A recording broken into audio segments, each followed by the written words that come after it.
Hi YouTube. Tonight I'm talking about saddles, namely the Brooks B17 that I've picked up to go on the Genesis. Basically the Genesis is going to be my dedicated Audax / endurance ride bike, so I wanted something that was comfortable for that, up to multi-days in the saddle and long Audaxes. Regular viewers to the channel will know I've fitted a Cambium C17 onto my Specialized tarmac for exactly the same aim. However, as this is going to be a dedicated mile muncher, I decided to go the whole hog and fit the acclaimed B17 from Brooks. It's supposed to be a really comfortable saddle once broken in. It's a very old design dating back to 1886. I'm not sure if that makes it the oldest saddle design on the market, but it's certainly one of them, if not the oldest. I'd heard about the break-in period and wasn't really sure why and how that worked until I got the saddle. I always thought it was a leather trimmed piece of nylon or some other material. However, after I got it, I realised it's basically a steel frame at the rear here, a steel frame at the front with a stretched piece of leather, one piece of leather stretched between front and rear and riveted onto the frame. Now knowing that, I understand how the bedding in period is going to work.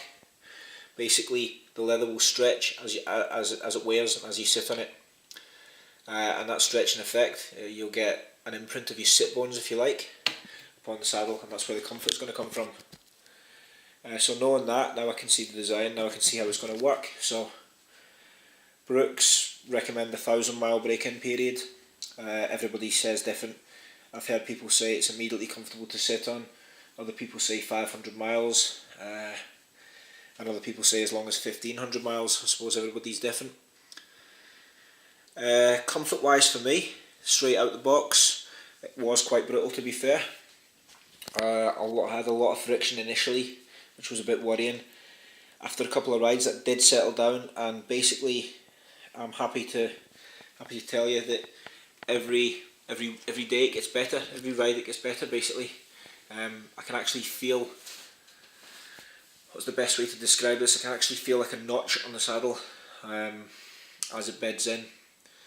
As for the bedding process, there's certain maintenance tasks that will be unique to this saddle because of its design. You see, you have an adjuster wheel at the front here, which basically stretches the leather, comes in through these front nose rivets, and it basically stretches the leather. And you're supposed to do that when it dips here or when it sags here. Now, I've never had one of these saddles before, so I don't know when or how that's going to manifest itself. I'm assuming it's going to be obvious, otherwise I'll just have to play it by ear. Also, it came packaged in the packaging here with a sachet of what Brooks call Proof Ride, which is basically, I think it's a little bit like leather food, similar products for your car seats, your settee at home. It basically waterproofs the leather and keeps it supple, I assume to stop it cracking. You recommend you put that on a few times, doesn't specify when or at what mileage or how long use intervals, but you say a couple of times during the break-in period and then a couple of times a year after that. Tell you to apply it to the top and apply it to the bottom to keep the underside of the leather waterproof and sealed from the elements. Again, I've heard that these saddles aren't great to be ridden in the rain. I don't know why, no experience, and when I do have experience I'll let you know why. I'll let you know my findings. Could be fine. Maybe it causes it to sag and deform slightly or temporarily till it dries out again. I'm not sure. This is the package it came in. You'll notice it comes with this wrench, a specialist saddle adjusting wrench for that nut at the front to allow you to stretch the frame. A little bit of info here. Timeless design since 1866. I've got to say, if it's been going on for that long, must be doing something right if they're still selling them.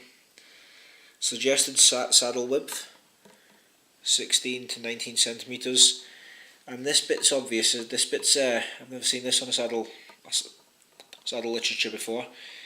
Angled for 60 degrees. Now I can only assume judging by the picture, that means that that's the optimum angle for riding your bike, type of bike this would be fitted to. So going off that, I'd imagine it's not a great saddle if you want to go racing. I suppose that depends on the individual, how comfy they could get on it. As I say, it's getting better and better with each use. It does have these, which I like, because I do have a tail pack that goes underneath the back of the saddle. Found these on the Cambium as well to be really useful. It's something that modern racing saddles just omit. And you have to basically cock it up if you want to carry a tail pack on those. The obligatory Brooks badge on the back, let everyone know what you're riding. 3 little, I don't know if they're water drainage holes or just to stop your nether regions getting sweaty. And obviously the leather on the side is stamped with company logo, Brooks.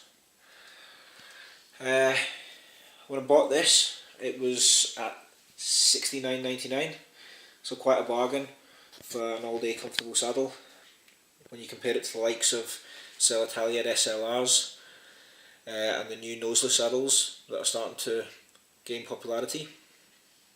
Definitely worth it. Basically, it's money well spent if it's a comfy perch for long distance odd axes. They do come in a choice of colours. Off the top of my head, they have this, which is called red. They have a darker shade, which is brown. A black one, which are good choices. They do have some odd choices. Imperial blue and green, of all things. I looked at that on the website. Green leather, it just doesn't do anything for me. I can't imagine them being very popular, but if that's your thing, knock yourself out. As for adjustment, that's one little bit of a gripe I have with it. Although it looks like you have a lot of length in these rails, I don't know whether I can see that. You see where they narrow there?